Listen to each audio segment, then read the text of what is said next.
Imagino un lugar tan exclusivo que colarse sin permiso significaba la ejecución.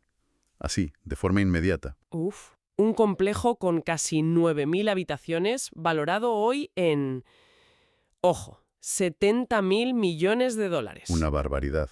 Lo que lo convierte, de lejos, en la propiedad inmobiliaria más cara del mundo. Y no hablamos de una fortaleza de fantasía. Para nada. Es la ciudad prohibida de Pekín, el centro neurálgico del poder imperial chino durante 500 años. Y hoy vamos a meternos hasta la cocina. Con toda la documentación que tenemos, vamos a intentar hacer algo más que un simple recorrido turístico. La idea es descifrar el lenguaje secreto que esconde. Exacto. Porque el objetivo no es solo alucinar con sus dimensiones, que también, Que también sí. sino entender cómo cada tejado, cada patio, cada nombre no era casual. Todo formaba parte de un diseño cósmico para reflejar el orden del universo, con el emperador en el centro de todo. Eso es. Analizaremos su arquitectura, su simbolismo y, bueno, cómo pasó de ser el lugar más hermético del planeta a uno de los museos más visitados. Pues venga, empecemos por lo más básico, que ya tiene miga. El nombre. ¿Por qué la ciudad prohibida? Suena a película de aventuras. Pues es que, aunque suene a eso, la razón era totalmente literal. Así. Sí. El acceso estaba restringidísimo. Entrar sin permiso era, como decías al principio, jugarse la cabeza. Vaya tela. Solo el emperador, su familia y los miles de eunucos que le servían podían moverse por los palacios interiores. El resto de la humanidad, fuera. Claro. El nombre que usamos, Ciudad Prohibida, es una traducción directa del chino, Zijinchen.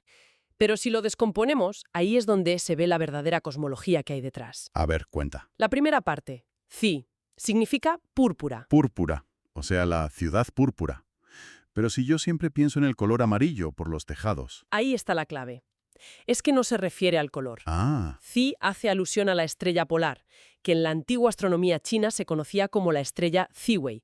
Se creía que era el centro del cielo, la morada celestial del emperador de Jade. entiendo. La ciudad prohibida, por tanto, era su equivalente en la Tierra, el centro del mundo terrenal. Conectaba directamente al emperador con los dioses. Ostras, qué potente. Es decir, que el palacio no era solo una casa gigante, era un ancla que fijaba el cielo a la tierra. Un mapa estelar hecho edificio. Exactamente. Vale, eso es Zi. ¿Y las otras partes? La segunda, Jing, es la más directa. Significa prohibido. Se refiere a ese carácter sagrado, tabú, inaccesible. Ya. Y la última, Cheng, que hoy traducimos como ciudad, en su origen tenía un matiz más de castillo o fortaleza amurallada. O sea que, si lo juntamos todo, no es la ciudad prohibida a secas, es algo como la ciudad fortaleza púrpura y prohibida del centro del cosmos. El nombre ya es toda una declaración de intenciones. Desde luego. Totalmente. Por eso es curioso que hoy en día en China el nombre más común para referirse a ella sea simplemente Gugong. ¿Y eso qué significa? Pues algo mucho más modesto, el antiguo palacio. Ah, claro. Es un nombre que le quita toda esa carga imperial y divina, ¿sabes?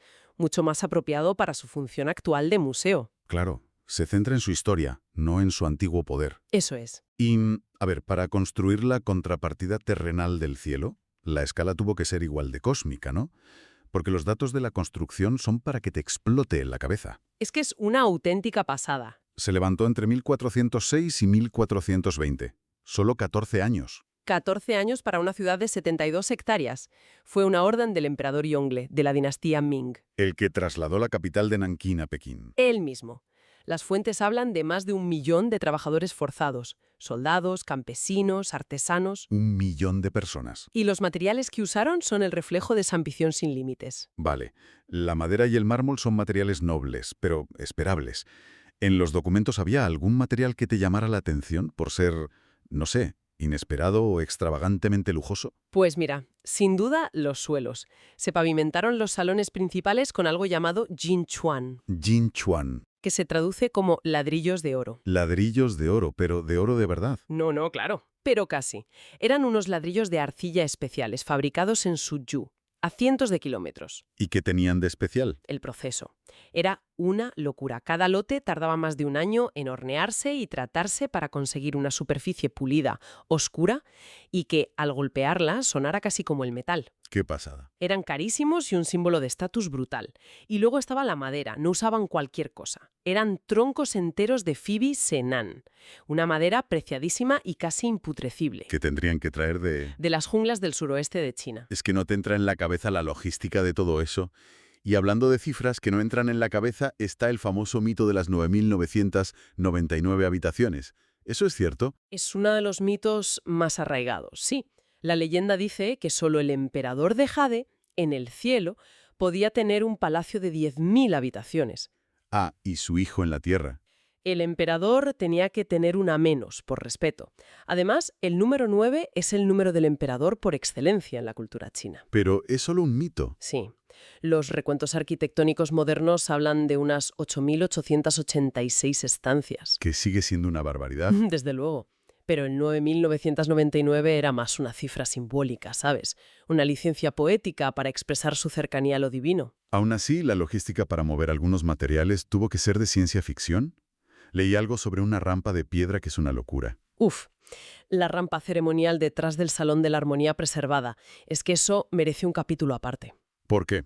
Porque es una única pieza de mármol de más de 16 metros de largo que pesa unas 200 toneladas. 200 toneladas en una sola pieza. 200 toneladas. Y yo me quejo de tener que subir las bolsas de la compra a un cuarto sin ascensor.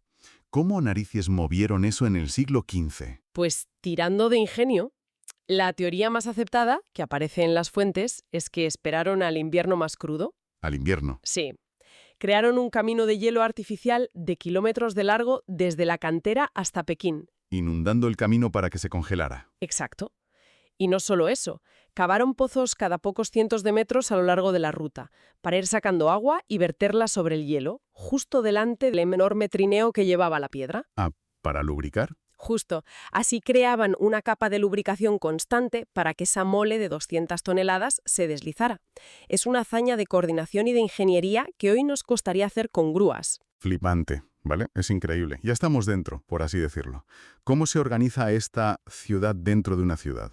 Pues como buena fortaleza, lo primero es la defensa. Una muralla de casi 8 metros de alto y un foso de 52 metros de ancho. Un obstáculo considerable. Ya te digo. Y todo el complejo se articula sobre un eje central norte-sur. Que no es solo el eje del palacio. No, hoy sigue siendo el eje central de todo Pekín. Es el espinazo de la ciudad. Y dentro de esas murallas, la vida estaba completamente dividida, ¿no? Había como dos mundos. Totalmente. Hay una división clarísima entre la corte exterior, al sur, y la corte interior, al norte. Vale. La corte exterior era la zona pública, la de las ceremonias, el escenario del poder. Aquí el emperador era el gobernante. La parte más monumental. Sí, con esas esplanadas gigantescas y los 3 edificios principales, los 3 grandes salones, elevados sobre una terraza de mármol de 3 niveles que te hace sentir diminuto. El centro del poder. ¿Qué salones son y para qué se usaban? El más grande e importante, el corazón del imperio, es el Salón de la Armonía Suprema. Es la estructura de madera más grande de toda China. Ahí se celebraba lo gordo, imagino. Lo más gordo, entronizaciones, bodas imperiales, nombramientos de generales. Luego tienes el Salón de la Armonía Central, mucho más pequeño. Una especie de backstage. Exacto. Era donde el emperador se preparaba y descansaba antes de las ceremonias. Y el tercero es el Salón de la Armonía Preservada, que servía para ensayos y, muy importante, para la fase final del examen imperial. El examen para ser funcionario. La oposición más dura de la historia, vaya. Imagínate, los mejores cerebros del país jugarlos su futuro bajo la atenta mirada del emperador en ese salón. Vale, esa era la cara pública, la zona de trabajo. Y la parte de atrás, la corte interior. La corte interior era su casa. Si en la exterior era el gobernante, aquí era el hijo del cielo en su ámbito privado con su familia. El ambiente cambia, ¿no? Muchísimo. Es mucho más íntimo, con más jardines, patios pequeños, aunque el lujo era el mismo o mayor. Y la estructura, curiosamente, también se organiza en torno a 3 edificios principales, los 3 palacios traseros. Un reflejo de la corte exterior, pero en privado. Eso es. El Palacio de la Pureza Celestial era la residencia del emperador. Simbolizaba el Yang, el cielo. ¿Y el de la emperatriz? El Palacio de la Tranquilidad Terrenal. Simbolizaba el Yin, la tierra. Cielo y tierra, Yang y Yin. Y en medio de ambos, un pabellón más pequeño, el Salón de la Unión. Es donde el yin y el yang, el emperador y la emperatriz, se encontraban en armonía. Es pura filosofía taoísta hecha arquitectura. ¿Y el resto de la corte? Las consortes, las concubinas, que no eran pocas. Esas vivían en los palacios que flanquean este eje central, los 6 palacios occidentales y los 6 palacios orientales. Como mini complejos residenciales. Sí, cada uno con sus patios y estancias, y la asignación a uno u otro dependía del rango. Aquello era un micromundo con sus propias intrigas y jerarquías de poder. Aquí es donde la cosa se pone de película de misterio, ¿no? Ya hemos visto que la estructura no es casual, pero es que, por lo que cuentan las fuentes, nada lo es. El complejo entero es un texto cifrado. Justo has dado en el clavo. Es un código diseñado para ser leído por quienes conocían su lenguaje. Y el ejemplo más obvio es el color. El amarillo. El amarillo. Era el color del emperador, asociado al elemento tierra y al centro del universo. Nadie más podía usarlo. Por eso casi todos los tejados son amarillos. Claro, es una firma de poder que se ve a kilómetros. Pero hay excepciones, y como siempre, las excepciones son las que cuentan la historia más interesante. Ahí le has dado. La biblioteca, el pabellón de la profundidad literaria, tenía las tejas negras. Negras. ¿Por qué? En la teoría china de los 5 elementos, el negro se asocia con el agua. Ah, Ponerle un tejado de agua a un edificio lleno de libros y manuscritos valiosísimos era una especie de amuleto contra el fuego. es brillante. Pura superstición convertida en arquitectura. ¿Y había más excepciones? Sí, las residencias del príncipe heredero tenían las tejas verdes. Verdes por... El verde se asocia al elemento madera, que a su vez simboliza el crecimiento, la primavera, la nueva vida. Un simbolismo perfecto para el futuro emperador. colores, números. La numerología también es clave, por lo que veo. Fundamental. Los 3 grandes salones de la corte exterior, la zona masculina, pública y celestial, se agrupan de 3 en 3. Que es la forma del trigrama Qian. El que representa el cielo, exacto.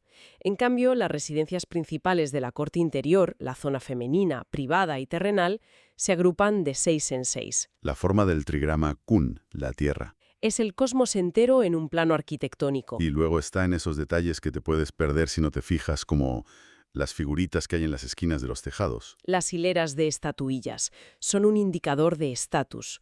Un edificio normalito podía tener 3 o 5. El Salón de la Armonía Suprema El más importante del imperio. tiene 10. Es el único edificio de toda China al que se le permitía tener ese número. Y la 10ª figura, un personaje a lomos de un fénix llamado Hanshi, es única. No se encuentra en ningún otro sitio. Con todo este simbolismo confuciano y cosmológico tan estricto, ¿había sitio para otras religiones o creencias? Muchísimo. Aunque la estructura del Estado era confuciana, la vida en la corte era muy diversa. Había altares taoístas por todas partes. Y los Qing no eran de la etnia Han, ¿no? No, eran de origen manchú. Y cuando llegaron, introdujeron sus propias prácticas chamanistas en lugares como el Palacio de la Tranquilidad Terrenal. ¡Qué mezcla! Y sobre todo el budismo tibetano fue importantísimo para los emperadores Qing. La corte interior está llena de pequeños templos de altares budistas, repletos de estatuas y mandalas. En fin, que fue el centro del mundo para 24 emperadores, 14 Ming y 10 Qing. 500 años de poder, pero en 1912 el chiringuito se vino abajo. Se vino abajo, sí. Puyi, el último emperador, abdicó. Pero no lo echaron del todo al principio. No. Se llegó a un acuerdo un tanto extraño con la nueva República de China y se le permitió seguir viviendo en la corte interior, como un emperador sin imperio, mientras que la corte exterior se abría al público. Una situación que no podía durar. Y no duró. Fue expulsado en 1924 tras un golpe de Estado. Y justo al año siguiente, en 1925, el palacio reabrió sus puertas, pero de una forma radicalmente nueva. Se convirtió en el Museo del Palacio. Exacto. El centro del poder absoluto se transformaba en un tesoro para la nación. Pero el siglo XX fue una carrera de obstáculos constante. La invasión japonesa. Sí, en los años 30. La amenaza obligó a tomar una decisión brutal, empaquetar lo mejor del museo y sacarlo de allí. O sea que se llevaron el museo a cuestas por media China para que no cayera en manos de los japoneses. ¡Qué pasada de operación! Una odisea. Miles de cajas con las obras de arte más valiosas del país, viajando en trenes, barcos y camiones durante años para mantenerlas a salvo. Y aquí es donde la historia se enreda. Aquí empieza el lío. Tras la Segunda Guerra Mundial estalla la Guerra Civil China. Cuando el gobierno nacionalista de Chiang Kai-shek ve que va a perder, en 1948 decide llevarse una parte de esa colección evacuada a Taiwán. Y de ahí viene la división. ¿Esa es la razón por la que la colección imperial está partida hoy? Exacto. La colección que acabó en Taiwán es el corazón del actual Museo Nacional del Palacio en Taipei, uno de los mejores museos de arte chino del mundo. Y el resto volvió a Pekín. Sí, que también es una colección gigantesca. E incluso después de todo eso, el palacio siguió en peligro. Durante la Revolución Cultural en los 60 casi se lo cargan. Fue un momento crítico. Los guardias rojos estaban destruyendo todo lo que oliera a viejo o feudal. Muchos templos y monumentos fueron arrasados. Y la ciudad prohibida se salvó por los pelos. Por los pelos. Gracias a la intervención del primer ministro Zhou Enlai, que, según se cuenta, envió un batallón del ejército para sellar las puertas e impedir que los guardias rojos entraran a destrozarlo. Una decisión que salvó un patrimonio incalculable. Desde luego. Y finalmente, en 1987, la UNESCO la declaró Patrimonio de la Humanidad, dándole el blindaje definitivo. Un reconocimiento que consolidó su estatus como un tesoro no solo para China, sino para toda la humanidad. Así que la ciudad prohibida es mucho más que un palacio gigantesco. Es un mapa del cosmos, la encarnación de una filosofía de poder y un testamento de una capacidad de construcción que desafía la lógica. Un lugar diseñado para ser el centro del universo que hoy es un tesoro para todo el mundo. Sí. Y esto nos deja con una reflexión final muy interesante que se menciona en las fuentes.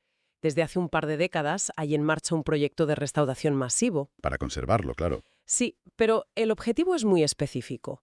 Devolver todos los edificios a su estado anterior a 1911, justo antes de la caída del imperio. ¿Y eso es bueno o malo? Pues, a ver, planteo una pregunta fascinante. Cuando restauramos un lugar con tanta historia, ¿estamos recuperando el pasado tal como fue? ¿O estamos creando una versión idealizada de él? Claro, te deja pensando. Lo que visitamos hoy es el palacio que habitaron los emperadores, con el desgaste, las chapuzas y las modificaciones de siglos. ¿O es una memoria cuidadosamente conservada y en parte reinventada de lo que fue? Una especie de versión en alta definición de la historia. Exactamente. ¿Qué es más auténtico? ¿El edificio con las cicatrices del tiempo o la reconstrucción perfecta de su momento de gloria? Es algo en lo que pensar la próxima vez que veamos una imagen de esos tejados amarillos tan perfectos.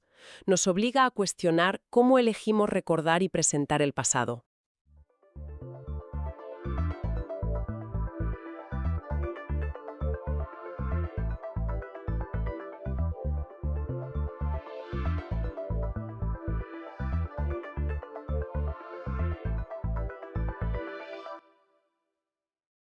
Hoy vamos a analizar a fondo una de las organizaciones más influyentes y, a la vez, más controvertidas del último siglo, la Organización del Tratado del Atlántico Norte, la OTAN.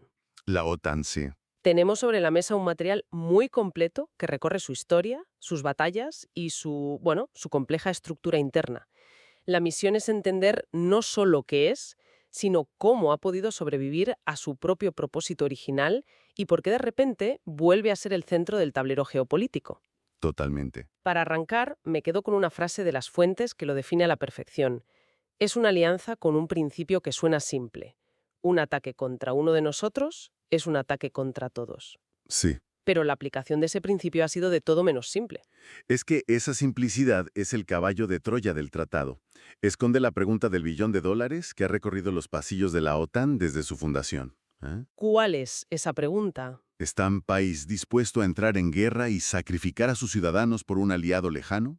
Esa duda es el fantasma que lo ha definido todo. Claro. La OTAN no es solo una lista de miembros y armamento, es un barómetro de la confianza, el miedo y el poder en el mundo occidental.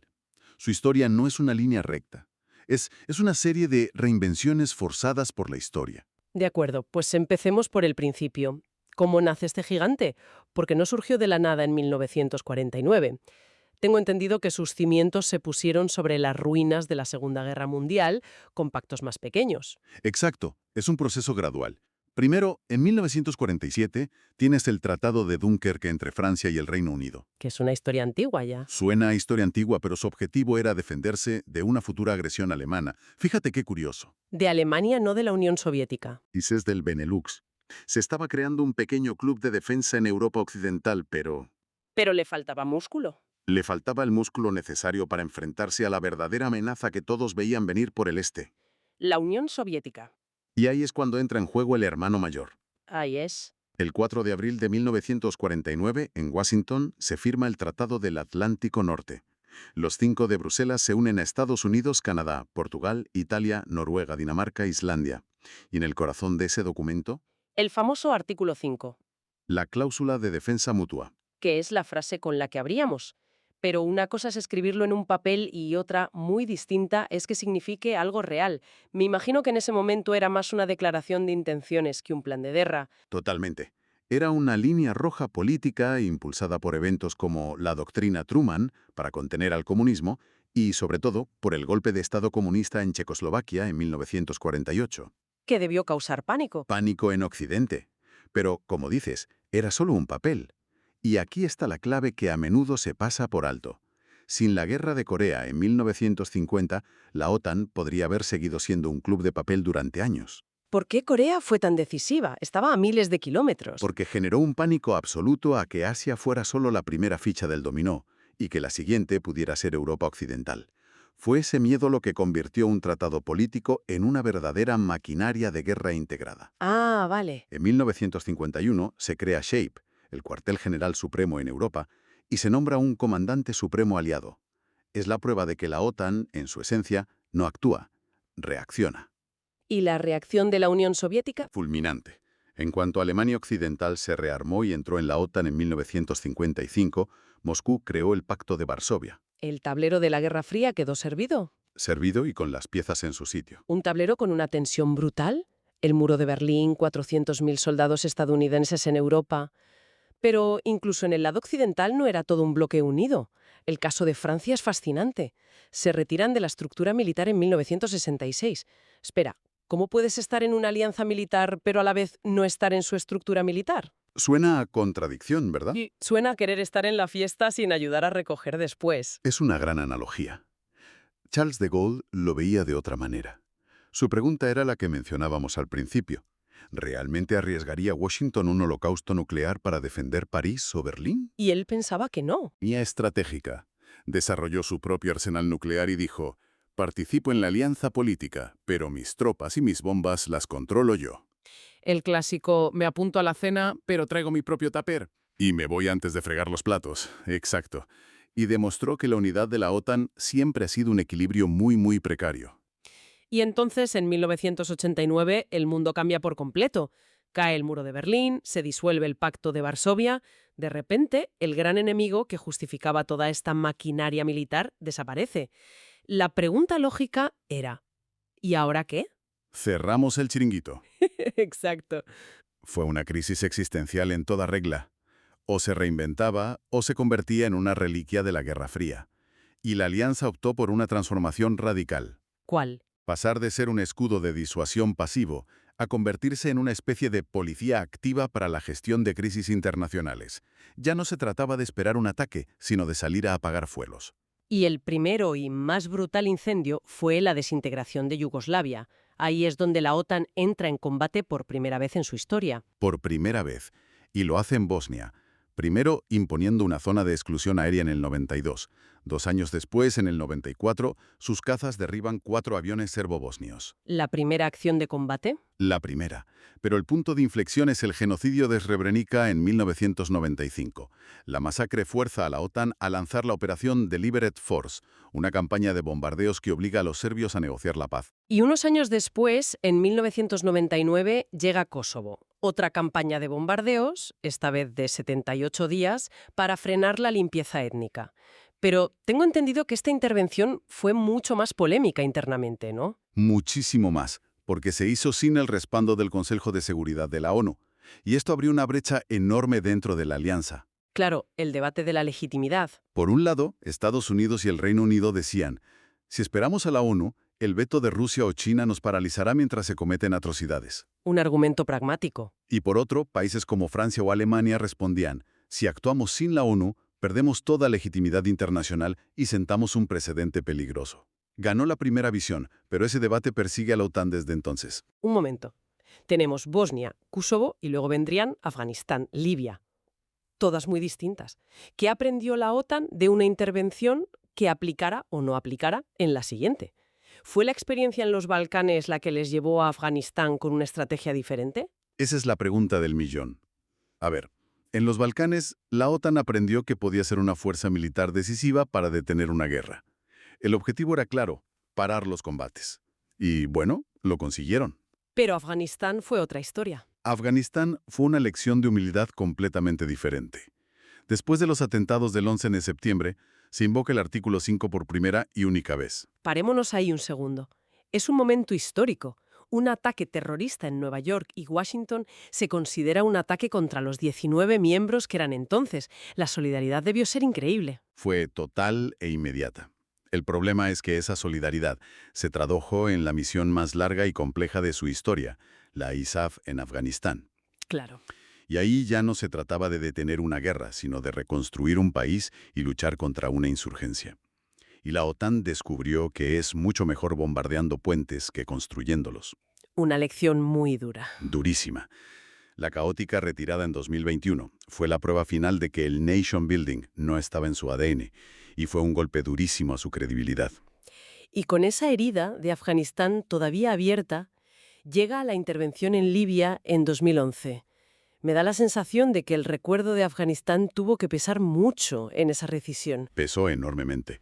La operación en Libia fue mucho más limitada. El mandato de la ONU era proteger a los civiles. Pero se fue más allá. Pero la campaña de bombardeos acabó facilitando un cambio de régimen, lo que volvió a dividir a la alianza.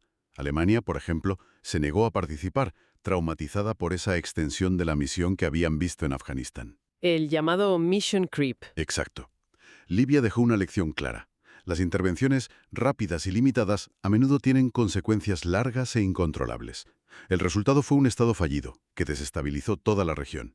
Después de Libia, el apetito por este tipo de guerras por elección se redujo a cero. Mientras tanto, mientras la OTAN estaba enredada en estas crisis fuera de área, el viejo adversario, Rusia, volvía a moverse en el tablero. Y supongo que la expansión de la propia OTAN hacia el este no ayudó a calmar las cosas. En absoluto. En 1999 se unen Polonia, Hungría y la República Checa, antiguos miembros del Pacto de Varsovia. Para Occidente era una expansión lógica de la democracia. ¿Pero para Rusia? Para Rusia era una traición. Siempre han argumentado que se les dieron garantías verbales a Gorbachov de que la OTAN no se expandiría ni una pulgada hacia el este. Nunca se firmó nada, pero esa sensación de promesa rota es un pilar de la narrativa del Kremlin. ¿Y la anexión de Crimea en 2014 fue el punto de inflexión definitivo? Completamente. Ahí varios países del flanco oriental invocaron el artículo 4. Espera, para que quede claro. El artículo 4 es como encender la luz de alarma y convocar una reunión urgente. Sí. Mientras que el artículo 5 es pulsar el botón rojo de todos a una. Correcto. Perfecta definición. El artículo 4 es el chicos, tenemos que hablar, me siento amenazado. Y eso hicieron Polonia, Letonia, Lituania. La OTAN condenó la anexión, impuso sanciones, pero la respuesta militar fue contenida. Fue la invasión a gran escala de Ucrania en 2022 lo que lo cambió todo. De repente la alianza que Macron había descrito como en muerte cerebral, ¿Resucitó? resucitó, con una unidad y una rapidez que sorprendió a todo el mundo, probablemente también a Putin. Y vaya si resucitó. Despliegue masivo de 40.000 soldados en el flanco oriental. Finlandia y Suecia abandonando décadas de neutralidad para unirse. La frontera de la OTAN con Rusia se duplicó de la noche a la mañana. Y no solo eso, la alianza ha demostrado una nueva agilidad. Por ejemplo, ante las recientes incursiones de drones rusos en espacio aéreo polaco, se activó rápidamente la operación Eastern Sentry. Ya no es solo una cuestión de tanques. Ya no. Es una respuesta a la guerra híbrida a la tecnología. La invasión de Ucrania le devolvió a la OTAN un propósito claro y existencial, muy parecido al de 1949, pero en un mundo infinitamente más complejo. Claro, y mantener a 40.000 soldados desplegados desde el Báltico hasta el Mar Negro, como mencionabas, eso tiene que costar un dineral. Lo que me lleva a la pregunta del millón, o más bien del 2% del PIB. ¿Quién paga toda esta fiesta? La eterna pregunta. Es clave distinguir dos cosas. Por un lado están las contribuciones directas, el dinero que cada país pone para mantener los cuarteles generales y el personal civil. El presupuesto común. Exacto. Es un presupuesto relativamente pequeño y se paga con una fórmula según la riqueza de cada país.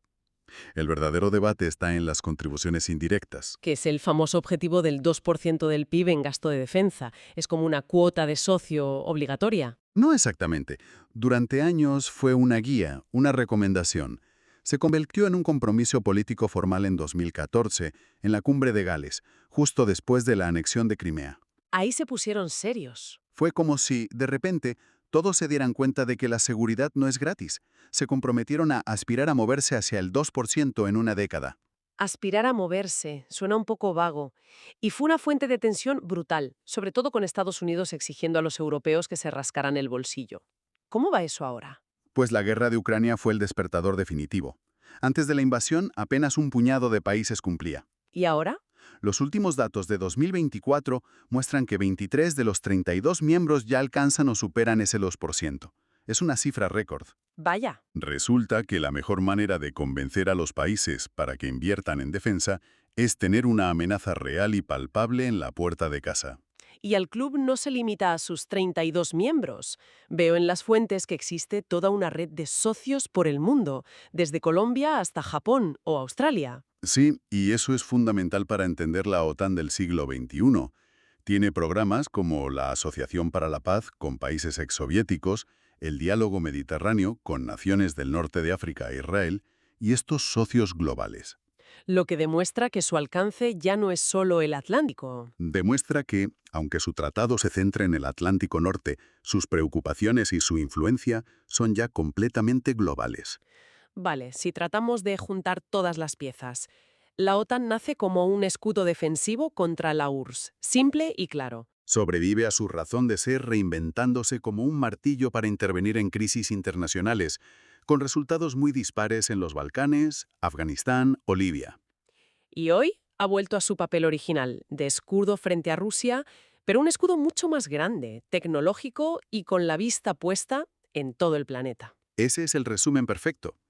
Y su gran desafío ahora es doble.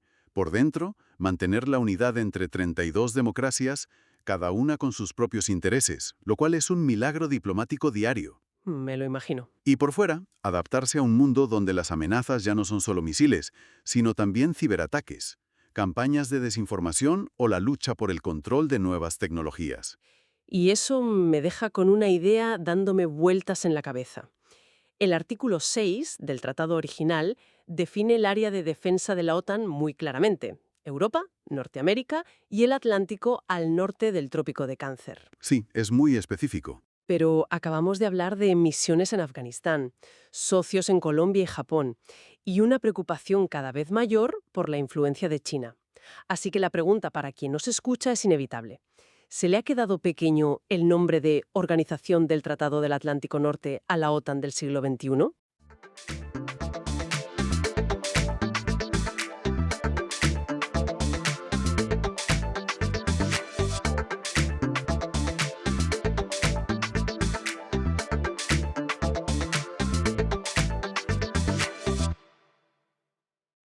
Bienvenida y bienvenido a esta exploración a fondo. Hoy nos vamos a sumergir en un tema que, de una forma u otra, nos toca a todos: la demencia. Nuestra guía va a ser un artículo muy extenso de Wikipedia, una versión ya consolidada de noviembre de 2025, que, destila décadas de investigación. Y para empezar a entender la magnitud del tema, el artículo nos lanza un dato que es demoledor. Sí. La demencia es la 7ª causa de muerte a nivel mundial y se diagnostica un caso nuevo cada 3 segundos. Es una cifra que te obliga a parar y a pensar, ¿eh? Nuestro objetivo hoy es justo ese, ir más allá del titular y desgranar qué es realmente la demencia. Claro. Diferenciarla de los olvidos del día a día, entender sus causas, que son muchas, su progresión y, sobre todo, lo más importante, qué se puede hacer. Porque a pesar de todo, hay margen para la acción. Pues empecemos por lo más básico, porque yo creo que hay muchísima confusión. El artículo insiste un montón en que la demencia no es una enfermedad específica, sino un síndrome. ¿Qué significa eso en la práctica? O sea, que olvidarme de dónde he puesto las llaves no es el principio de todo. Exacto, esa es la distinción fundamental. Un síndrome es un conjunto de síntomas. Piensa en ello como si fuera un paraguas grande bajo el que se cobijan muchas enfermedades diferentes. Vale. Y no es simplemente olvidarse de las llaves. La clave, y la fuente lo subraya, es que este declive de las capacidades cognitivas tiene que ser lo suficientemente grave como para interferir en la vida diaria. Ah, ahí está el matiz. Y sobre todo, no es una parte normal del envejecimiento. Hay muchísimas personas de más de 90 años con una mente perfectamente lúcida. Claro. Es un síndrome, como dice la fuente, adquirido. Algo que se desarrolla, no algo con lo que se nace. Vale, un síndrome adquirido que va más allá de la memoria. De hecho, leyendo la fuente me encontré con un detalle que de verdad me dejó perpleja. A ver, Habla de que una de las primeras señales, antes incluso de los problemas de memoria evidentes, puede ser un empeoramiento repentino del historial crediticio. Dejar de pagar facturas, por ejemplo. ¿Cómo se conecta algo tan práctico, tan financiero, con lo que está pasando en el cerebro? es una observación clínica muy aguda. Conecta con lo que llamamos funciones ejecutivas. ¿Las qué? La capacidad de planificar, de organizar y de ejecutar tareas complejas. Pagar una factura requiere todo eso. Entiendo. Cuando esas funciones empiezan a fallar, una de las primeras cosas que se resiente es la gestión financiera. Y esto nos lleva a un concepto crucial que presenta la fuente. La demencia es un continuo. No es de un día para otro. Para nada. No es un interruptor de encendido y apagado. Es un proceso muy lento, que puede empezar años, incluso décadas, antes de un diagnóstico formal, con estos síntomas tan sutiles. Si es un síndrome, ese paraguas que decías, ¿qué enfermedades hay debajo? Porque la gente piensa en Alzheimer y poco más, pero el panorama es mucho más complejo. Completamente. El Alzheimer es, sin duda, el protagonista principal. Representa entre el 60 y el 70% de los casos. La gran mayoría. Sí. Lo que la ciencia ha descubierto es que, a nivel biológico, se caracteriza por la acumulación de dos proteínas malas en el cerebro. Por un lado, las placas de beta-amiloide, que son como basura que se va acumulando fuera de las neuronas. Y por otro, los ovillos de proteína tau, que se forman dentro y hacen que las neuronas colapsen. Este proceso ataca con especial virulencia el hipocampo. Que es nuestro centro de mando para la memoria a corto plazo, ¿no? Justo. De ahí los síntomas clásicos de pérdida de memoria reciente y la dificultad para encontrar palabras. Pero claro, eso deja un 30 o 40% de casos que no son Alzheimer. El artículo habla de la demencia vascular como la segunda causa más común. Si es vascular, quiere decir que nuestro estilo de vida, lo que hacemos con nuestro corazón, tiene un impacto directo en el riesgo de demencia. Has dado totalmente en el clavo. La demencia vascular está causada por problemas en el riego sanguíneo del cerebro. Pueden ser pequeños infartos, a veces silenciosos, que van dañando tejido cerebral poco a poco. Vaya. Y claro, sus factores de riesgo son viejos conocidos. El tabaco, la hipertensión, el colesterol alto, la diabetes. Lo de siempre, vamos. Lo de siempre. La fuente lo resume en una frase que es muy potente. Lo que es bueno para el corazón es bueno para el cerebro. Es un mensaje de prevención importantísimo. Y luego el artículo entra en otros tipos que, aunque son menos frecuentes, es que parecen sacados de una novela. La demencia por cuerpos de Lewy, por ejemplo, menciona una cognición que fluctúa radicalmente, alucinaciones visuales muy detalladas y, esto es increíble, la capacidad de actuar los sueños. ¿Qué está pasando en el cerebro para producir síntomas tan específicos y extraños? Es fascinante y muy complejo. Los cuerpos de Lewy son otros depósitos de proteínas anormales distintas a las del Alzheimer y afectan a áreas del cerebro que tienen que ver con el pensamiento, el movimiento y la percepción visual. De ahí las alucinaciones. Exacto. La fluctuación, esos momentos de lucidez seguidos de una confusión profunda, se debe a cómo estos depósitos interfieren con los neurotransmisores. Y las alucinaciones, que a menudo son de personas o animales que no están ahí, son tan reales para la persona que es inútil intentar convencerla de lo contrario. Y aquí el artículo lanza una advertencia que me pareció gravísima. Sí, Dice que los medicamentos antipsicóticos, que a veces se usan para estas alucinaciones, pueden ser extremadamente peligrosos, incluso mortales, en personas con esta demencia. es un punto crítico. Resalta la importancia vital de un diagnóstico preciso. Un médico que no reconozca los síntomas de la demencia por cuerpos de Lewy y recete un antipsicótico estándar puede provocar una auténtica catástrofe. Madre mía. Esto nos enseña que tratar la demencia como un todo es un error peligroso. Hay que entender qué enfermedad específica hay debajo. Para cerrar el capítulo de los tipos, también se habla de la demencia frontotemporal, que es casi la imagen especular del Alzheimer. Sí, Afecta primero a la personalidad y al lenguaje, no a la memoria. precisamente.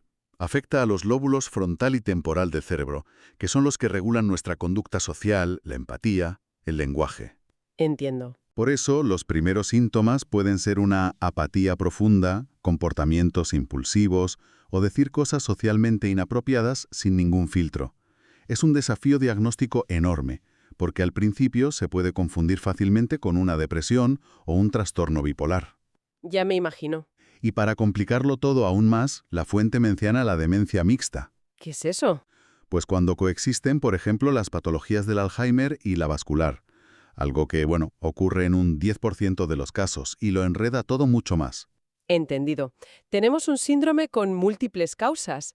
Y antes mencionabas que es un continuo. El artículo describe una progresión larguísima. Y de nuevo un detalle que me voló la cabeza. Dime. Uno de los primeros signos puede ser la pérdida del sentido del olfato, años antes de cualquier otro síntoma. ¿Cómo es posible? Aquí la biología nos da una pista increíble.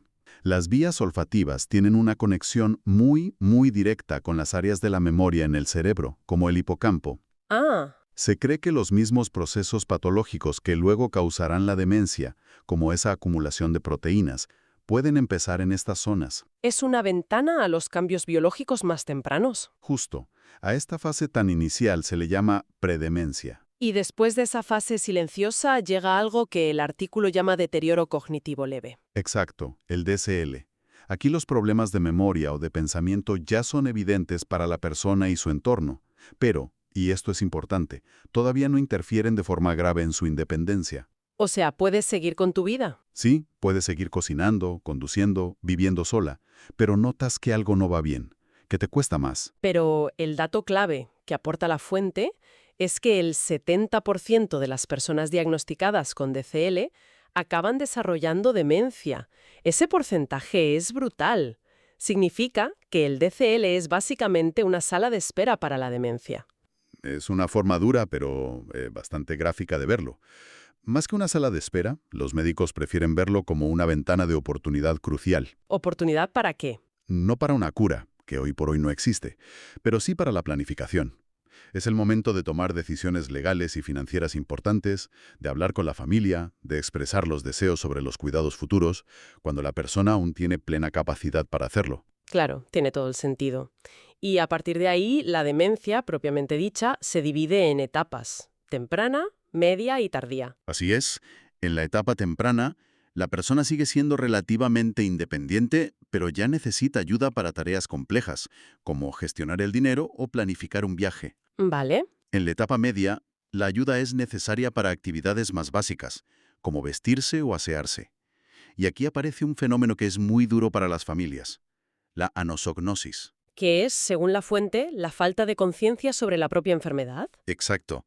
La persona no reconoce sus déficits, puede insistir en que está perfectamente bien. Eso tiene que ser increíblemente difícil para los cuidadores. Durísimo, porque no es negación, no es que no lo quieran ver, es que su cerebro ya no es capaz de procesar esa información sobre sí mismo. Y finalmente, la etapa tardía. Sí, Aquí la dependencia es total. Se necesita supervisión constante. La persona puede perder la capacidad de hablar, de caminar, incluso de reconocer a sus seres queridos.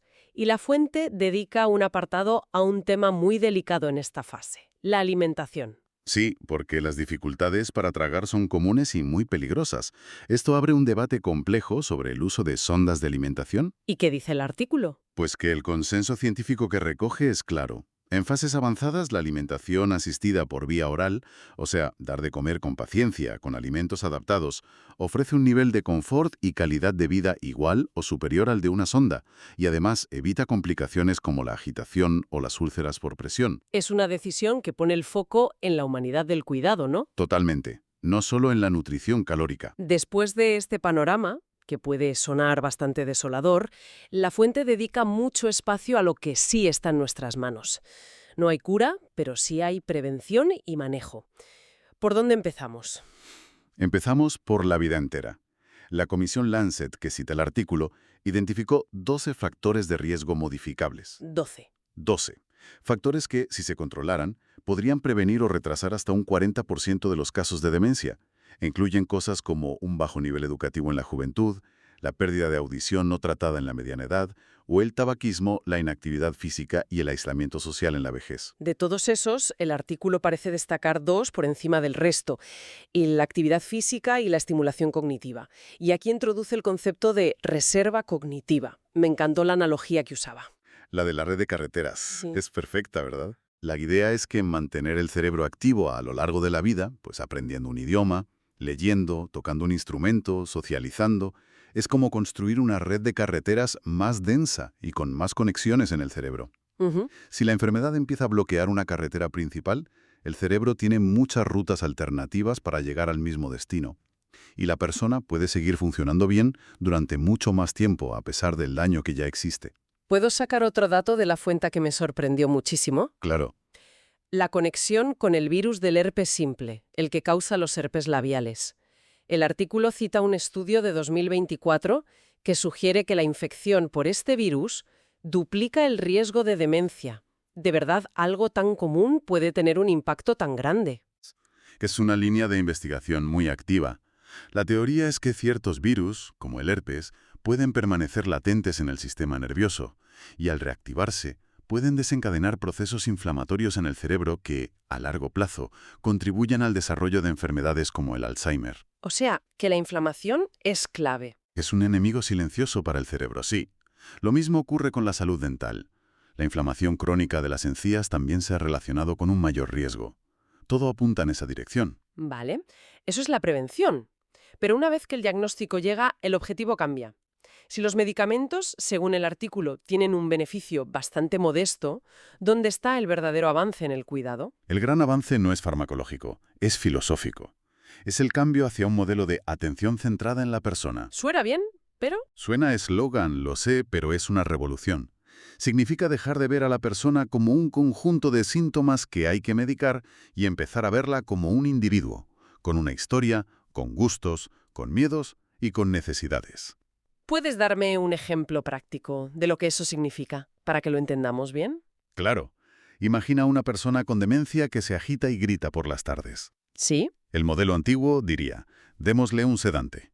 El modelo centrado en la persona se pregunta, ¿qué está intentando comunicarnos? Quizás tiene dolor y no puede expresarlo, quizás el cambio de luz le asusta, quizás echa de menos a su pareja. Te conviertes en una especie de detective. En un detective empático, exactamente.